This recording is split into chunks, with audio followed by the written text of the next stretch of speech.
Assalamualaikum warahmatullahi wabarakatuh. Selamat sore dan salam sehat pemirsa Tempo.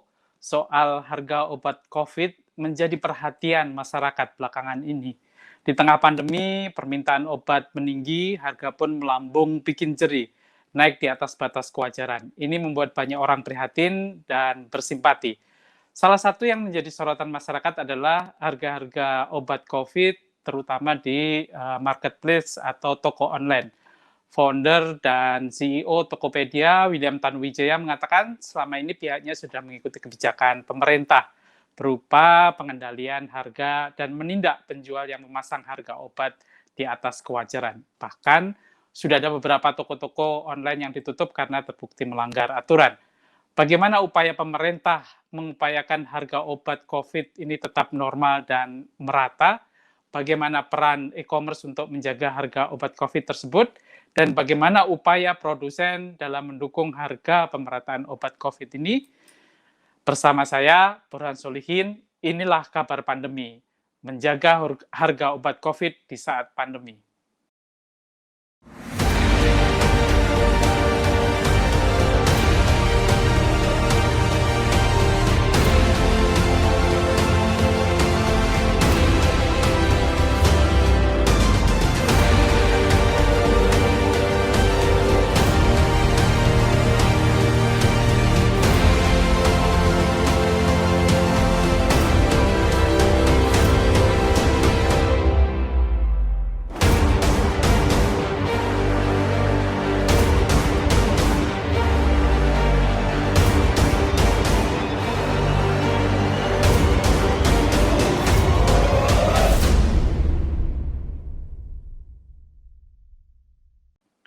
Program ini bisa Anda saksikan di kanal YouTube TV Tempo dan saluran digital TV Tempo.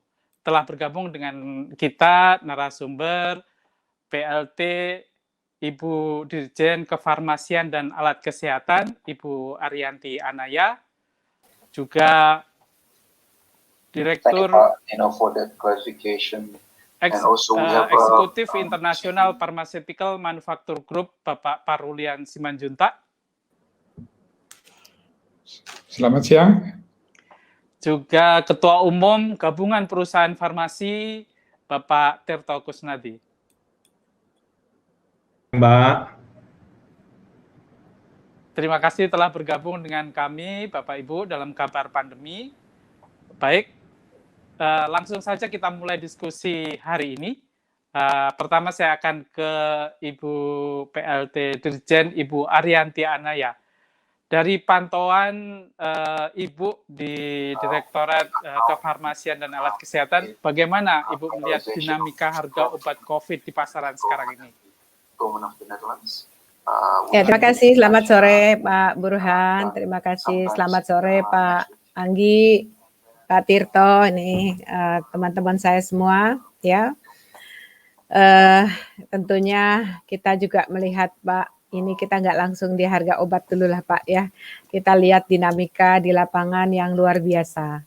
Ya, untuk kenaikan kasus COVID yang benar-benar luar biasa ya, yang eksponensial dan tidak kita duga ya begitu cepat prosesnya. Dan tentunya dampaknya itu sangat besar sekali Pak Burhan. Dampaknya itu bukan hanya di berbagai hal, banyak kita lihat bahwa banyak masyarakat yang tidak bisa mendapatkan tempat tidur ketika mereka perlu rumah sakit, kita juga kekurangan oksigen, kita juga kekurangan obat-obatan, seperti itu.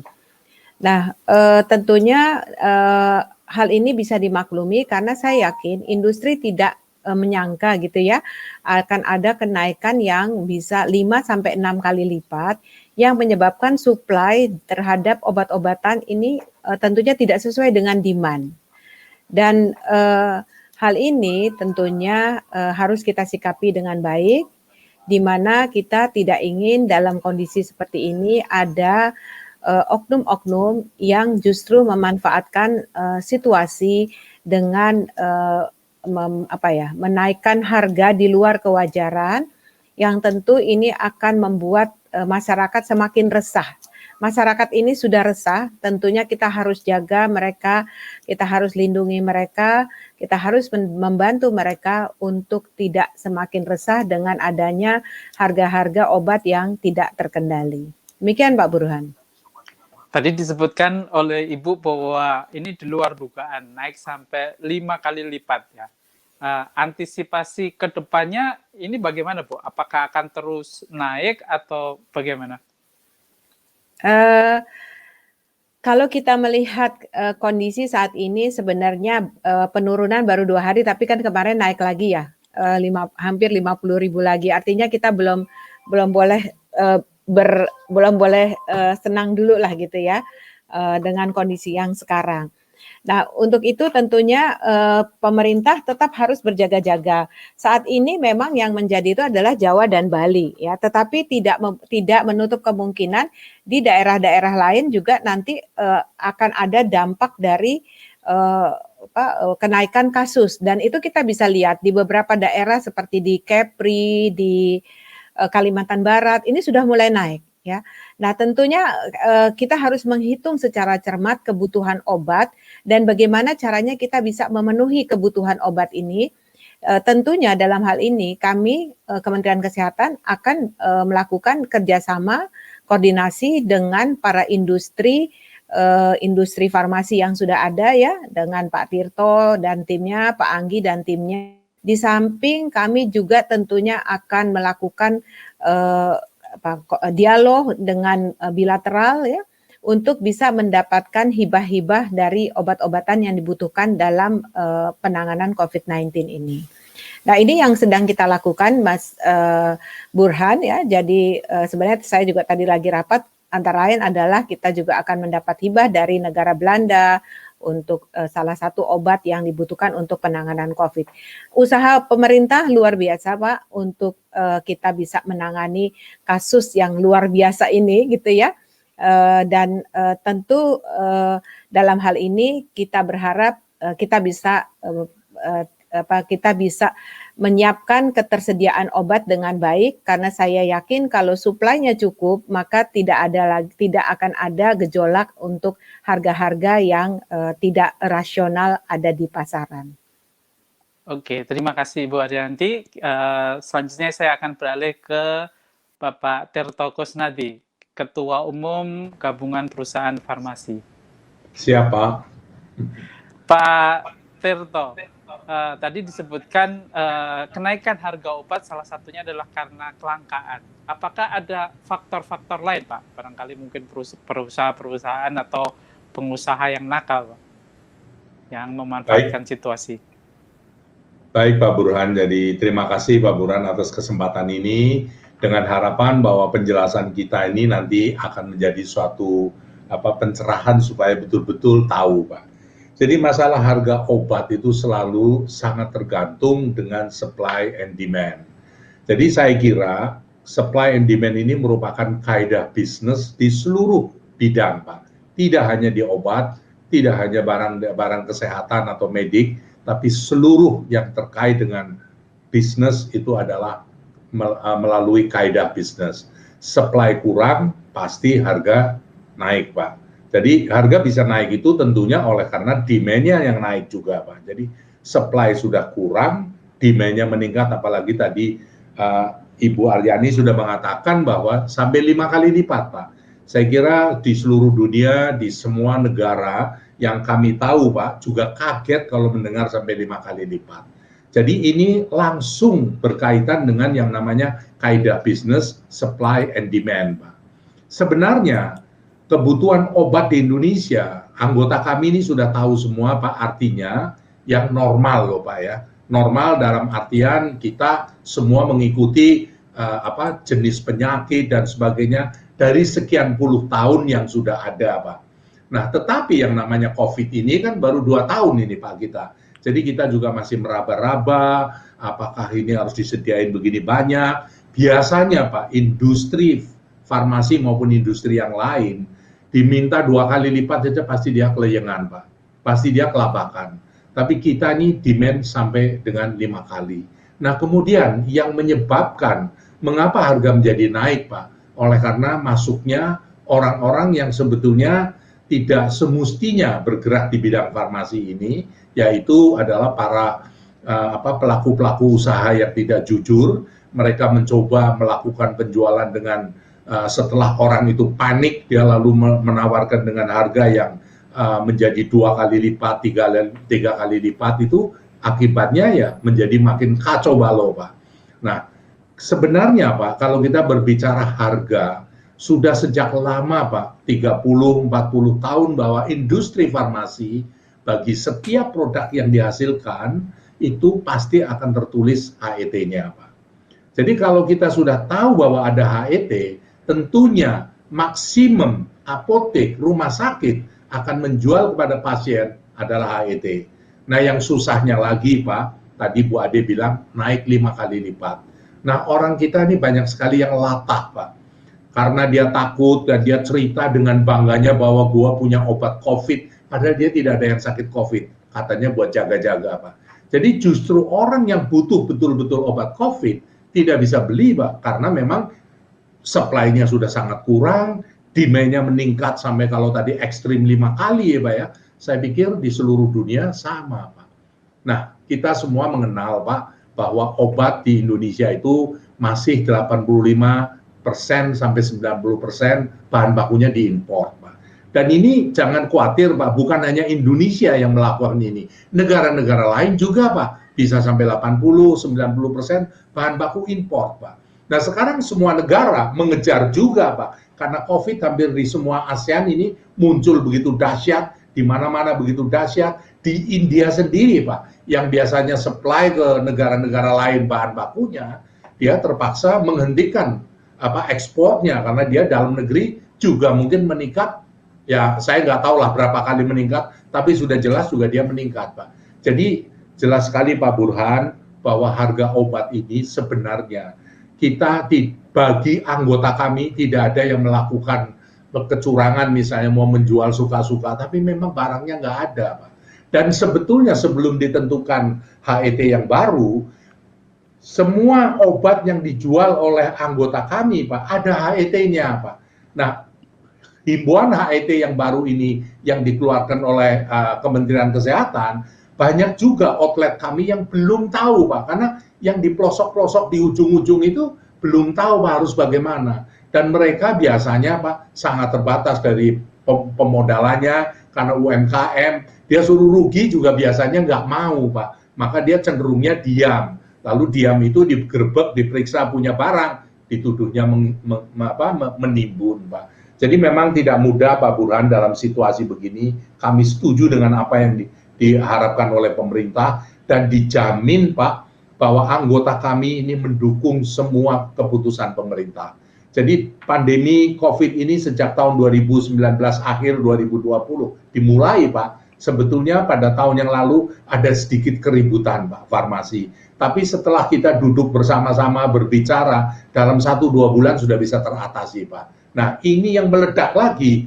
Ya, kebetulan sekali mungkin kita tidak bisa sempat duduk bersama-sama, tapi sudah keluar keputusan harga eceran tertingginya, dan secara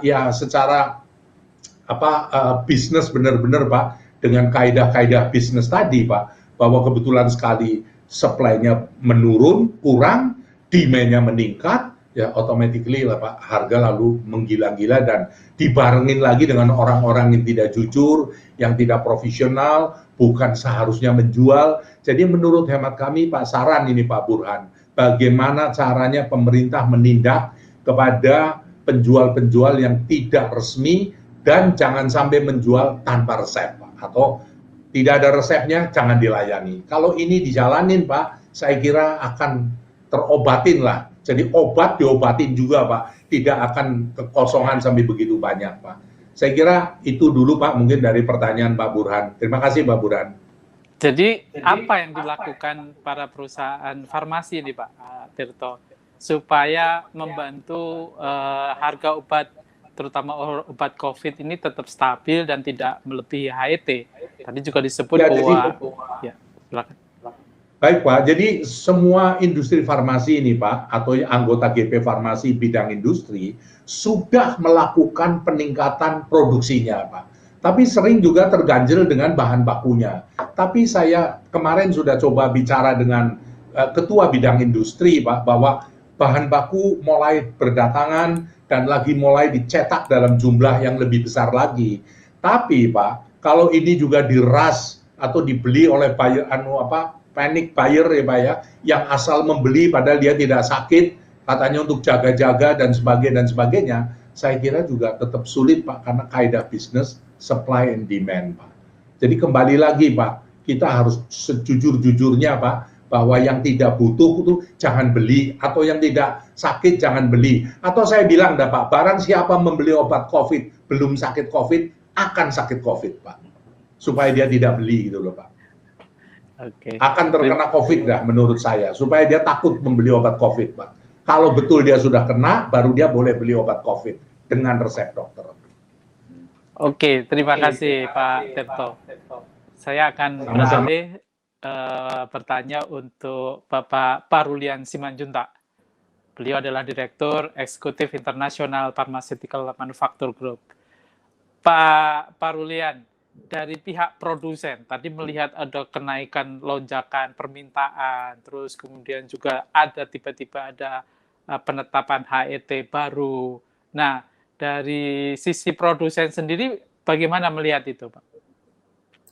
Ya, dalam kaitan ini sebetulnya dari anggota IPMG yang merupakan asosiasi perusahaan berbasis riset dari international companies, itu kami sebetulnya biasa-biasa saja menghadapi permintaan ini. Jadi kalau permintaannya menanjak dengan cepat, selama kita bisa memenuhinya akan kita penuhi. Itu yang pertama. Yang kedua, mengenai harga HET yang ditetapkan tiba-tiba, itu kami pada dasarnya, sebagaimana juga GP Farmasi, ingin sekali menunjang program pemerintah. Di dalam setiap kebijakan yang baru, dari kami, IPMG, mengharapkan sebetulnya adanya konsultasi dengan pelaku pasar, yaitu kami, baik IPMG maupun GP Farmasi. Masalah yang dihadapi bersama itu adalah masalah keterbatasan, baik keterbatasan jumlah obat yang dibutuhkan maupun keterbatasan pembiayaan. Gitu. Nah, di dalam hal ini, kalau kita berpegang atau katakanlah untuk menjaga spekulasi-spekulasi ini, saya terus terang baru melihat kegunaan daripada HET ini, gitu. Ya, HET ini kan ditetapkan pemerintah bersama-sama dengan yang punya obat untuk menjaga kewajaran daripada obat tersebut. Ini sudah merupakan kesepakatan. Dan harga tersebut ada di mana-mana, gitu. Jadi artinya di setiap packaging dari obat itu tercantum HET-nya.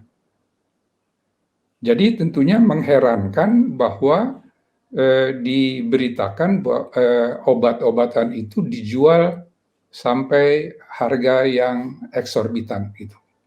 Tidak masuk akal. Jadi kalau, dan saya nggak tahu, saya bukan pemerintah, tetapi kalau pemerintah menjaga dan mengawasi dengan baik di bagian distribusinya, tentunya bisa diperingatkan tidak boleh ada yang menjual lebih daripada harga yang ditetapkan. Karena ini sudah kesepakatan bersama. dan saya nggak tahu penaltinya apa kalau dilakukan melanggar aturan yang telah ditetapkan tersebut. Ya. Nah, ini yang dari segi penjagaan pemerintah. Dari kami sendiri, perubahan daripada HET yang tiba-tiba itu tentu mengagetkan. Seperti saya katakan, karena kami baru tahu mungkin kalau nggak salah hari Sabtu, dan itu sudah berlaku besoknya atau apa begitu. Dan Pak Burhan, kami sebagai perusahaan yang sangat mengawasi atau mencermati peraturan-peraturan yang ada dan tidak ingin melanggarnya, itu timbul dilema. Karena aturannya adalah kalau produk itu HET-nya berubah, terutama kalau jadi berkurang begitu, maka setiap produk itu harus ditarik kembali secara teoritis dan ditempeli HET yang baru. Gitu. Nah, ini kan berarti ada produk-produk kami yang sudah ada di retail, di jalur distribusi, yang tidak semudah itu kita ganti. Itu. Jadi di pasar itu timbul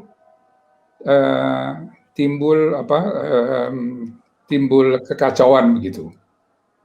HET-nya yang ditetapkan pemerintah rendah, harga yang HET yang tertera di produk jauh lebih tinggi. Itu yang pertama. Kesulitan yang kedua, terutama di perusahaan-perusahaan anggota IPMG, Pak Burhan, adalah harga itu tidak ditetapkan oleh perusahaan yang ada di Indonesia, tetapi sudah harus mendapatkan persetujuan dari kantor pusatnya. Jadi ini juga yang menimbulkan persoalan yang dihadapi oleh perusahaan-perusahaan multinasional. Gitu. Jadi itu yang ingin kami himbau kepada pemerintah. Alangkah baiknya kalau umpamanya aturan baru ini ditetapkan bersama-sama setelah melakukan konsultasi. Saya nggak tahu, tapi mungkin Pak Tirto juga bisa menjelaskan mengenai hal konsultasi ini, tetapi kami merasa tidak diikutsertakan, gitu. Jadi dan kalau umpamanya sesuatu itu ditetapkan, alangkah baiknya kalau ada seperti grace period gitu. Jadi ada jangka waktu di mana perusahaan-perusahaan itu bisa menyesuaikan dengan aturan yang baru itu. Itu yang rumitnya yang ditimbulkan kalau ada suatu peraturan yang baru mendadak. Tetapi pada dasarnya yang kami himbau adalah mohon kita diajak turut serta untuk mengatasi persoalan yang dihadapi pemerintah, karena persoalan yang dihadapi pemerintah ini adalah persoalan kita bersama. IPMG akan dengan senang hati juga akan turut memberikan kontribusinya apabila diinginkan. Kami bisa memberikan kontribusi kami dalam bentuk yang macam-macam, Pak Burhan. Gitu. Jadi umpamanya tidak dengan menurunkan harga, mungkin kita mempunyai cara-cara yang lain untuk yang pada dasarnya akan mengurangi beban daripada pemerintah. Karena kita tahu bersama bahwa untuk COVID ini semuanya secara teoritis ditanggung pemerintah, gitu ya Pak Burhan kan? Gitu. Jadi tentu ini merupakan beban yang berat buat pemerintah. Urun rembuklah kita agar kita bisa memberikan usulan apa yang bisa kita lakukan agar tidak terjadi kekisruhan di lapangan, objektif yang ingin dicapai itu bisa tercapai gitu. Oke, tahan dulu Pak Ruli. Ya. Kita akan berdiskusi lagi soal tentang obat COVID ini, bagaimana upaya kita bersama-sama dari perusahaan obat, farmasi, dan juga pemerintah mengatasinya. Tapi saya akan beralih dulu ke narasumber kita berikutnya, yaitu Ibu Astri Wahyuni. Beliau adalah Vice President Public Policy and Government Relation Tokopedia. Selamat sore, Mas Burhan. Selamat sore, Mbak Astri. Nah, ini menarik tadi dari kita ingin dapat pandangan dari berbagai sudut. Nah, salah satunya ini yang banyak berinteraksi langsung dengan masyarakat adalah marketplace, yaitu Tokopedia sebagai wakilnya salah satunya. Di situ banyak orang yang berjualan obat dan harganya mungkin di atas kewajaran. Nah, bagaimana sih Tokopedia sendiri mendukung upaya pemerintah dari sisi pemerataan harga obat, khususnya obat COVID sendiri?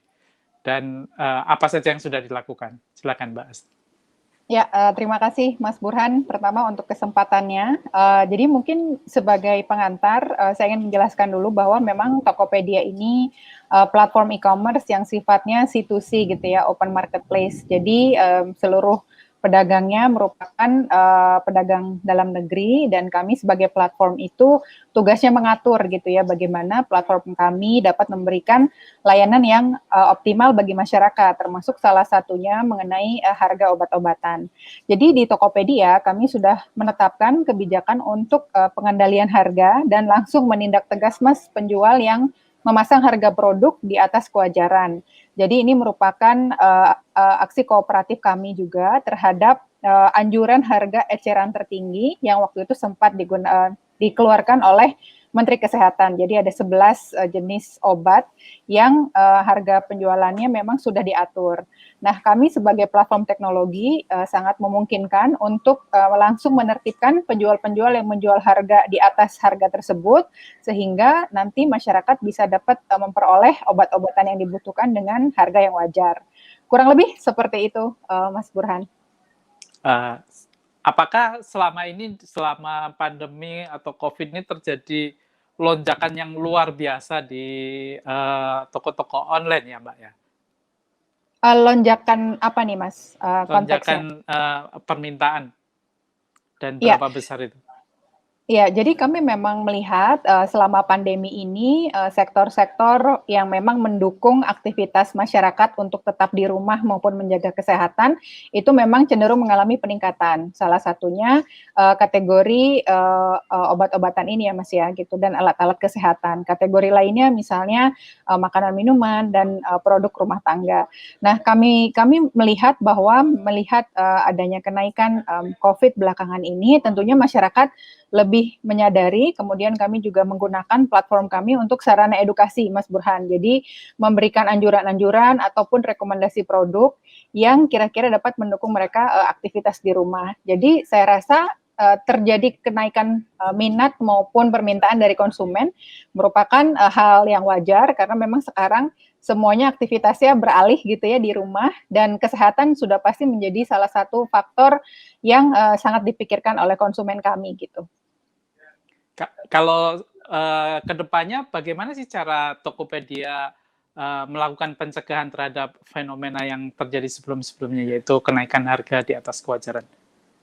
Iya, seperti waktu kami lakukan di awal pandemi, Mas. Jadi biasanya kami melakukan kolaborasi erat, misalnya dengan Kementerian Kesehatan maupun BPOM, untuk mengetahui kira-kira misalnya obat-obatan apa saja ataupun kandungan obat apa saja yang memang kami harus waspadai gitu ya. Nanti dari situ biasanya akan terlihat bagaimana harga-harga kewajarannya, dan kami bisa mengatur misalnya jika penjual menjual harga yang jauh sangat-sangat tinggi, itu kami bisa melakukan penindakan ataupun tindak lanjut dari tokonya, misalnya dimoderasi ya tokonya. Di awal-awal pandemi kami juga melakukan hal yang sama, misalnya untuk kategori masker yang waktu itu di awal pandemi kan sangat susah ya Mas ya, dan harganya satu box tuh bisa ada yang jual jutaan. Nah itu kami lakukan moderasi toko, kemudian produk-produknya juga kami beri peringatan kepada para merchant sehingga menjaga agar harganya tetap sesuai dengan kewajaran seperti itu. Oke, terima kasih penjelasannya Mbak. Pemirsa, kita akan membahas lebih dalam topik ini setelah jeda berikut.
Masih bersama saya Burhan Solihin dalam Kabar Pandemi, upaya menjaga pemerataan harga obat COVID-19.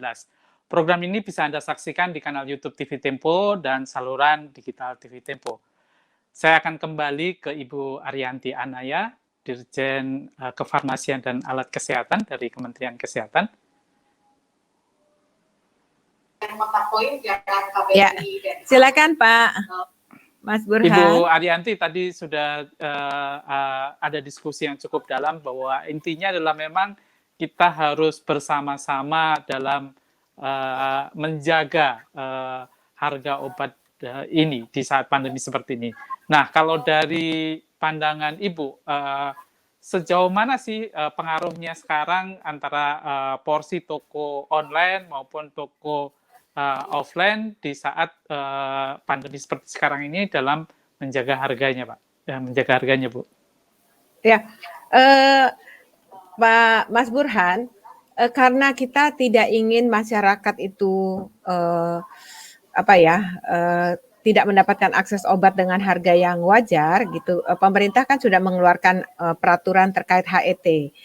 Ya, memang mungkin awalnya mungkin mengejutkan untuk industri, tetapi setelah kami berdiskusi cukup panjang, pada akhirnya industri sangat mendukung apa yang menjadi concern pemerintah terhadap keluarnya HET ini. Dan tentunya di dalam kita di masa pandemi ini, peraturan-peraturan itu nggak bisa dikoordinasikan terlalu lama gitu loh, karena ini sudah banyak orang yang meninggal gitu, dan mungkin teman-teman dari industri juga harus melihat nggak dari satu sisi saja. Pemerintah pun juga membuat beberapa peraturan-peraturan yang mungkin menguntungkan dari sisi teman-teman industri. Contohnya misalnya, kalau dulu obat-obatan yang belum mendapat izin edar, yang hanya mendapatkan emergency use authorization, itu kan tidak boleh dijual di apotek, ya. Sekarang sudah keluar peraturan yang membolehkan ya produk-produk alat-alat obat-obatan yang untuk penanganan COVID walaupun belum dapat NIE tapi sudah bisa dijual di apotek. Intinya semua akses untuk kemudahan masyarakat mendapatkan obat ini harus kita buka. Itu prinsipnya pemerintah saat ini, karena kita akan melindungi masyarakat. Kemudian bagaimana masyarakat mengakses obat ini? Tentunya bisa dengan menggunakan online ya, apa namanya Pak? Ini ya seperti marketplace ya, maupun secara datang ke apotek seperti biasa ya, offline seperti itu. Itu bisa dua-duanya bisa kita lakukan sejauh teman-teman yang juga bergerak di dalam online perdagangan online ini tentu harus mengikuti peraturan-peraturan terkait perdagangan obat dan alat kesehatan. Karena obat dan alat kesehatan ini kan berbeda. Mereka tidak boleh semua menjual obat dan menjual alat kesehatan. Itu nggak boleh.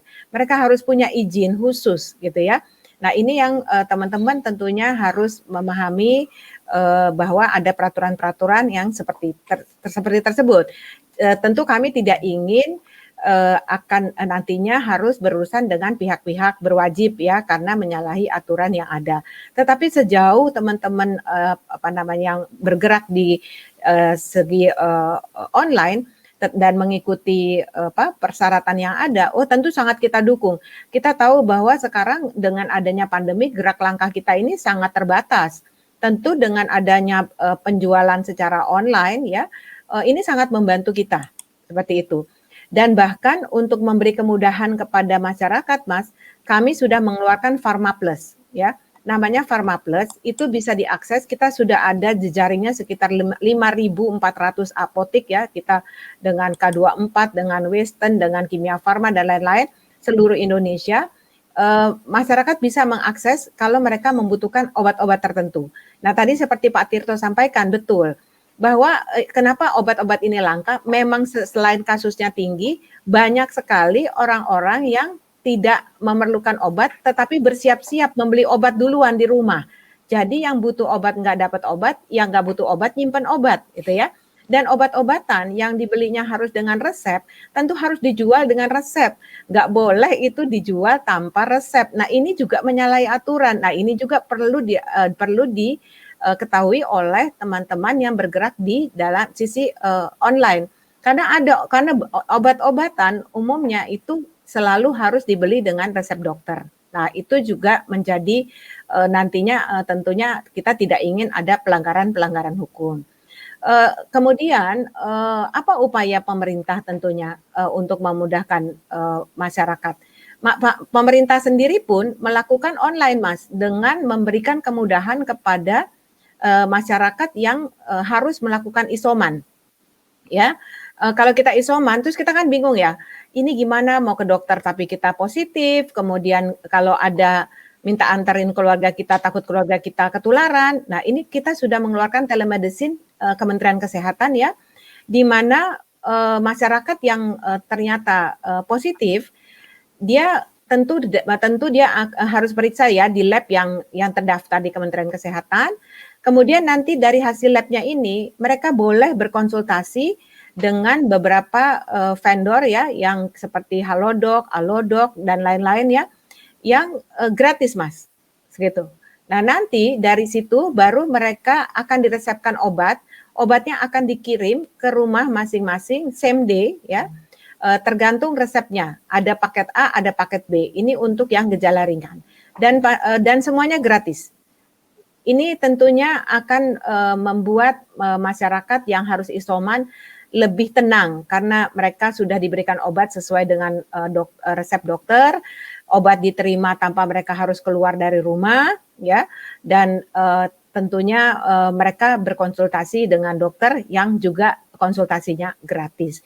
Jadi memang dalam hal pandemi ini, Mas Burhan, kita tuh nggak bisa bilang gini, coba kita koordinasikan dulu, ada masa jeda, ada masa ini, udah rakyat ini udah pada meninggal semua gitu ya. Jadi berbagai upaya harus kita lakukan. Seperti tadi mungkin Pak Anggi sampaikan gitu, terkait HET, mungkin saya sekalian nyampaikan. Jadi kami memahami bahwa tidak mungkin HET itu dirubah kemasannya, tetapi kami sudah bekerja sama langsung dengan Bareskrim untuk mereka tidak boleh menindaklanjuti dengan adanya HET yang lama. Ya, kecuali nanti batch number yang berikutnya mereka harus menggunakan HET yang baru. dan mereka harus berpatokan dengan invoice. Dan itu kami lakukan semua, Pak. Siang malam kami melakukan upaya-upaya untuk menyelesaikan permasalahan yang luar biasa, permasalahan Indonesia ini gitu ya. Dan memang saya setuju kita harus bekerja sama. Ini adalah perang musuh bersama ya yang harus kita lawan, karena ini nggak milih-milih, Pak. Mas Burhan, COVID ini nggak milih. Hampir setiap hari kita mendengar sahabat kita, kerabat kita semua meninggal, betul ya? Ya kan? Nggak peduli dia dari level apa, dari apa, nggak ada sekarang gitu. Ini bukan penyakit yang pilih-pilih, enggak. Ini COVID ini siapa aja bisa kena dan siapa aja bisa tidak tertangani kalau kita tidak segera melakukan berbagai upaya. Nah ini yang tentunya kami berharap dari Kementerian Kesehatan bisa dipahami oleh berbagai pihak, walaupun mungkin tidak semua peraturan yang dikeluarkan oleh pemerintah itu menyenangkan semua pihak, tetapi percayalah bahwa pemerintah memiliki tujuan yang baik bagaimana kita melindungi masyarakat. Demikian Mas Burhan. Terima kasih Bu. Saya selanjutnya beralih ke Pak Tirto. Silakan Mbak. Silakan Pak Burhan.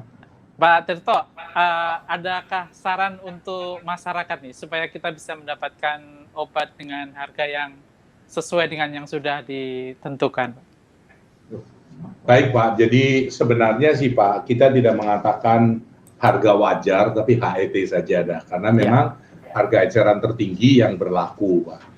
Itu sudah pasti kan, definit tidak ada tawar-menawar. Tapi kalau kewajaran ini saya takut Pak, yang disebut wajar tuh yang berapa gitu loh Pak. Jadi saya tetap menyarankan bahwa tetap semuanya itu berdasarkan HET dan kita menghimbau betul-betul Pak kepada masyarakat yang memang tidak sakit jangan membeli obat Pak. Kalau yang sudah sakit ya otomatis harus ada obatnya. Jadi jalan satu-satunya kita semua juga harus disiplin. Melalui online ini juga harus ditertibkan Pak, yang ada penjualan melalui online yang tidak ada resep dan sebagainya, dijual harga melambung dan sebagainya. Jadi saya juga sangat setuju dengan apa yang disampaikan oleh Ibu Astri dan juga oleh Ibu Aryani sendiri bahwa masyarakat ini butuh kecepatan Pak. Jadi online saya setuju Pak. Tapi tolong, anggota online pun, anggota yang memang betul mempunyai izin dan berhak menjual obat. Karena kalau kita melihat ini Pak, aturan yang berlaku bagi anggotanya GP Farmasi, semuanya itu harus mengikuti aturan dan ketentuan yang berlaku. Dan kita tidak ingin Pak, artinya melanggar dari ketentuan yang sudah yang berlaku Pak. Jadi seperti apotek, pedagang besar, industri, semua mengikuti aturan yang ada. Nah, tapi kalau pembelian melalui online yang tidak teratur ya, yang kemudian asal-asalan, harga dinaikkan suka-suka dan orang dibikin panik Pak, sampai akhirnya ada banyak orang Pak yang merasa bangga kalau bisa punya obat COVID sekalipun dia tidak sakit kok. Tidak ada keluarganya yang kena COVID Pak. Jadi dia bangga saya bisa dapat ini, saya bisa beli gitu loh. Padahal ini sebenarnya mengganggu sekali bagi orang yang betul-betul membutuhkan obat sampai dia akhirnya sulit mendapatkan obat itu. Jadi saya kira Pak Burhan, himbauan kami hanya kepada masyarakat supaya ya masyarakat ini menahan diri lah. Kalau yang nggak sakit jangan berusaha membeli obat. Seperti tadi dikatakan oleh Bu Aryani bahwa banyak orang yang tidak sakit tapi punya obat. Yang sakit nggak punya obat karena memang sulit didapatnya. Gitu. Jadi sekali lagi Pak, semboyan saya tadi Pak, kalau orang nggak sakit pada punya obat COVID, bisa sakit Pak.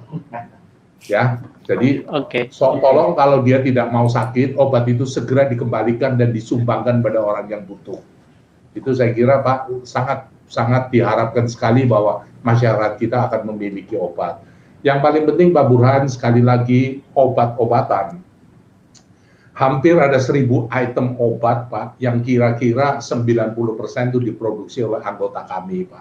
Dan hampir-hampir ya, tidak ada yang sampai telat atau sampai terlambat dan sebagainya, Pak. Tapi khusus obat COVID ini memang, Pak, di luar dugaan sama sekali. Seperti tadi telah dikatakan, melonjak 2, 3, 4, sampai 5 kali lipat, Pak.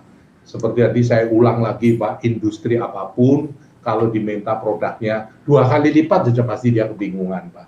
Apalagi obat sampai 4-5 kali lipat, Pak. Jadi begitu kira-kira Pak Burhan, himbauan kami kepada masyarakat, kalau memang tidak perlu, nggak usah membeli obat lah gitu. Yang perlu saja yang suruh beli, sehingga stok itu akan berada di apotek, di rumah sakit, di poliklinik, atau di distributor. Jadi tidak buat berebutan dengan berbagai macam cara sampai ilegal, karena tidak ada resep, dilayani oleh online dan sebagainya. Terima kasih Pak Burhan. Terima kasih. Selanjutnya saya akan beralih ke Ibu Astri Wahyuni dari Tokopedia. Ya, Mas Burhan. Ya, Mas. Apa imbauan Ibu nih untuk masyarakat atau juga para penjual obat-obatan medis, khususnya obat COVID yang ada di marketplace Anda ya, di Tokopedia? Ya, terima kasih Mas Burhan. Saya juga sebetulnya sependapat dengan narasumber yang lain ya. Memang di Tokopedia pun kami cukup ketat mengatur untuk penjualan obat ini. Jadi kita mengikuti ketentuan yang berlaku, kemudian para penjual yang menjual di atas HET maupun menjual barang obat-obat yang memang harus dengan resep gitu, kita melakukan penurunan konten maupun tokonya bisa kita moderasi. Nah, himbauan kami mungkin lebih kepada masyarakat, Mas Burhan gitu ya, karena memang berbelanja di marketplace ini ada trik-trik tersendiri maupun agak berbeda behaviornya untuk bisa menyeleksi kira-kira merchant-merchant mana yang bisa dipercaya begitu. Nah, dari segi merchant-nya kami terus berkolaborasi Mas dengan pemerintah, baik Kementerian Kesehatan maupun BPOM untuk terus memonitor mengenai isu-isu obat ini, kemudian harganya seperti apa, dan kami bisa melakukan pencegahannya dari sisi marketplace. Nah, untuk masyarakat mungkin yang pertama bisa dilihat ketika berbelanja harus menyeleksi dulu nih toko-tokonya begitu ya, jadi bisa melihat reviewnya. Biasanya toko-toko di Tokopedia juga sudah punya jenjang yang berbeda-beda, jadi yang terpercaya pasti reviewnya bagus, ada bintang-bintang di situ, jadi misalnya bintang 4, bintang 5 itu biasanya sudah terverifikasi. Di Tokopedia sendiri kami melakukan kampanye namanya Tokopedia Peduli Sehat, jadi masyarakat sebetulnya bisa pergi ke halaman kampanye tersebut karena di situ pedagang-pedagangnya sudah kami kurasi sehingga lebih terpercaya. Nah, seperti operasi kami pada umumnya, kami juga ingin memastikan memberikan perlindungan kepada konsumen gitu ya Mas. Jadi kalau misalnya konsumen kemudian nanti berbelanja, kemudian melihat misalnya oh barangnya tidak sesuai dengan apa yang ingin dibeli, itu bisa mengajukan komplain dan kami bisa mengatur untuk pengembalian produknya. Jadi memang untuk kategori-kategori ini perlu juga kami himbau kepada masyarakat untuk secara proaktif melihat bagaimana reputasi tokonya, kemudian secara jeli apakah ada review yang jelek, seperti itu untuk bisa menyeleksi dan memastikan memang belanjanya di toko-toko yang baik. Seperti itu Mas Burhan. Oke, terima kasih. Saya selanjutnya akan beralih ke Bapak Parulian Simanjuntak, Direktur Eksekutif IPMG.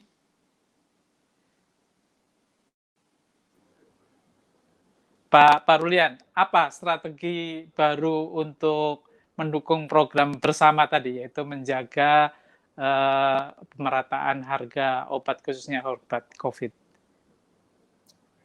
Kalau dari kami, tentu apa yang telah dilakukan oleh Kementerian Kesehatan untuk bergerak cepat dan memberikan informasi di mana obat itu tersedia dan lain sebagainya, selain daripada menghimbau agar aturan-aturan yang telah ditetapkan itu dijaga oleh masing-masing yang berkepentingan, dan menurut saya ini sesuatu yang mudah dicapai kalau semua bermain sesuai dengan aturan permainan yang telah ada, maka hal yang bisa kami usulkan kepada pemerintah agar di mana sekarang ini terjadi tren untuk self-medication, mengingat begitu banyaknya informasi yang beredar mengenai pengobatan COVID ini, agar dilakukan kampanye-kampanye pemberdayaan masyarakat untuk mengetahui apa yang dilakukan, obat apa yang bisa dibeli tanpa resep dokter, dan kapan pergi ke rumah sakit dan memakai obat-obatan yang di bawah yang seharusnya mendapatkan pengawasan dokter, itu akan menjaga kesehatan daripada masyarakat kita secara keseluruhan. Jadi aturan main yang telah ditetapkan yang sudah bagus itu agar enforcement-nya itu yang diperkuat. Dengan demikian kepanikan-kepanikan yang ada yang mungkin terjadi itu lambat laun atau dengan cepat bisa teratasi. Begitu usulan saya, Bu Ade. Oke, terima kasih Pak Rulian. Menarik sekali perbincangan kita dengan para narasumber. Pemirsa, jangan kemana-mana, kita akan membahas lebih dalam topik ini setelah jeda berikut.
Masih bersama saya Burhan Solihin dalam acara Kabar Pandemi. Program ini bisa Anda saksikan di kanal YouTube TV Tempo dan saluran digital TV Tempo. Sudah sangat jelas tadi bahwa kalau kita ingin bersama-sama menanggulangi harga obat COVID yang melambung ini, tentu kita harus bekerja bersama, dan tadi juga sudah dipaparkan oleh para narasumber. Dan sebelum menutup diskusi kita kali ini, saya ingin meminta kepada para narasumber untuk memberikan kalimat penutup. Saya persilakan Ibu Arianti Anaya, PLT Dirjen Kefarmasian dan Alat Kesehatan. Ya, terima kasih Pak Burhan. Tentunya pandemi ini tadi seperti saya sampaikan adalah merupakan merupakan hal yang menjadi pekerjaan kita bersama, bagaimana kita bisa keluar ya dari pandemi ini. Berbagai hal yang harus kita lakukan agar kita bisa keluar. Pertama, tentunya kita tetap menjalankan protokol kesehatan. Kedua, tentunya kita harus mempercepat proses vaksinasi agar herd immunity bisa kita segera capai ya.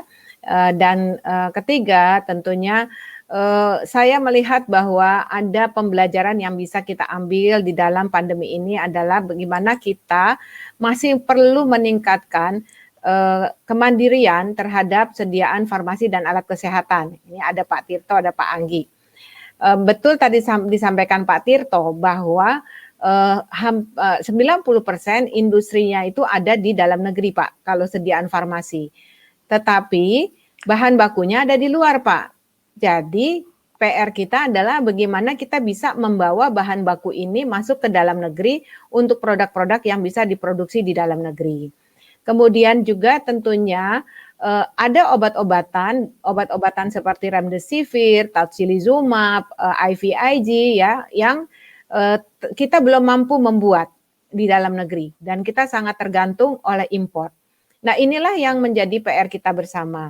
kami Pak Tirto dan Pak Anggi, kami di samping sedang melakukan upaya untuk mencari peluang untuk bisa mendapatkan obat-obatan ini dari luar, tentunya akan dibawa ke Indonesia untuk memenuhi kebutuhan di dalam negeri, baik itu melalui SAS ya ataupun donasi. Tetapi di sisi lain juga kami sedang melakukan lobby-lobby khususnya untuk produk-produk yang kita belum bisa buat di Indonesia untuk bisa mereka melakukan alih teknologi di Indonesia.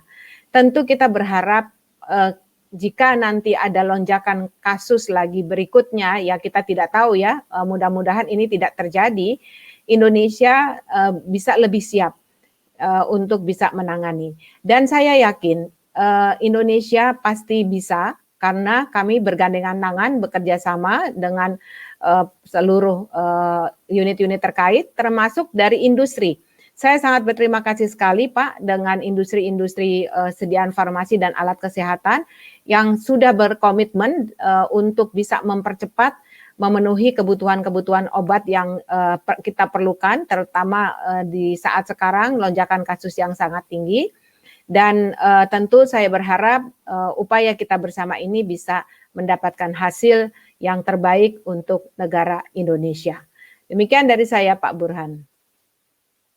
Baik, terima kasih Pak. Jadi buat kami dari GP Farmasi memberikan jaminan bahwa obat, baik terutama obat bukan COVID yang penyakitnya begitu banyak, kita terus menyediakan dan akan dapat memenuhi kebutuhannya.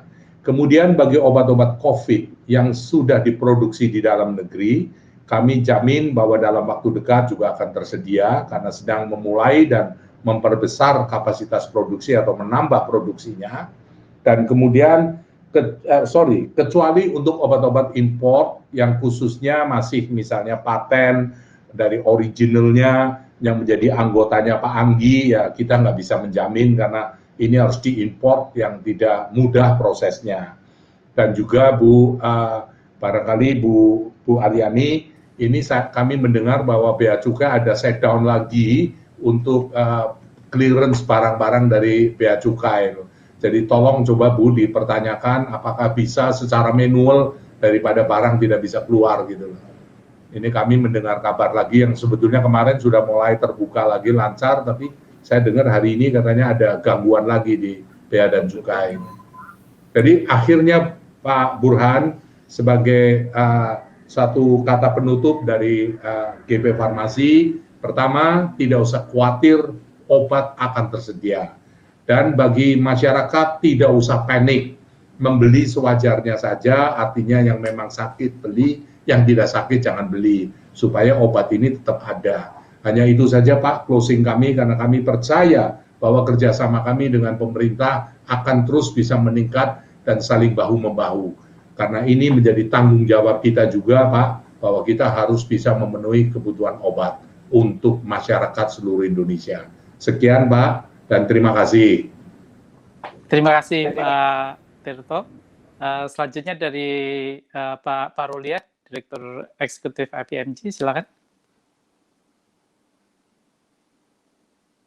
Misi daripada IPMG yaitu menjadi partner dalam bagi pemerintah di dalam meningkatkan kesejahteraan dan bukan kesejahteraan tetapi kesehatan masyarakat, maka kami tetap bersedia terutama di dalam masa pandemi ini untuk selalu bersama-sama dengan pemerintah mengatasi bahaya pandemi ini dan semoga segera semuanya berlalu, terutama dari segi vaksinasinya. Terima kasih. Oke, selanjutnya dari Ibu Astri dari Tokopedia. Kami dari Tokopedia sebagai platform teknologi Indonesia siap berkolaborasi dengan Kementerian Kesehatan dan juga pelaku industri farmasi untuk kita bisa sama-sama memberikan akses kemudahan kepada masyarakat terhadap obat-obatan dengan harga yang terjangkau. Jadi kami sangat membuka kesempatan jika dari Kementerian Kesehatan maupun pelaku industri berkolaborasi dengan Tokopedia, kita sama-sama bisa mengedukasi masyarakat, kemudian juga menciptakan platform yang baik, yang terpercaya agar masyarakat tetap terlindungi dan dapat mengatasi masa-masa yang sulit ini melalui platform teknologi. Yang kedua, kami mungkin sekalian ingin mengucapkan apresiasi kepada masyarakat yang selama ini mempercayai Tokopedia dan juga aktif Mas Burhan melaporkan berbagai keadaan di toko kami sehingga kami juga bisa langsung melakukan penindakan secara tegas dan juga membantu masyarakat agar mereka tetap ada di platform yang sehat, yang pedagangnya terpercaya dengan kualitas produk-produk yang baik. Demikian Mas Burhan, terima kasih banyak. Terima kasih atas waktunya sudah bergabung. Semoga diskusi tadi bermanfaat bagi kita semua. Sampai di sini kami temani Anda dalam kabar pandemi. Akhir kata, saya Burhan Sulihin beserta seluruh kerabat kru yang bertugas, pamit mundur diri dan sampai jumpa. Pak Andi, Ya, thank you. mari.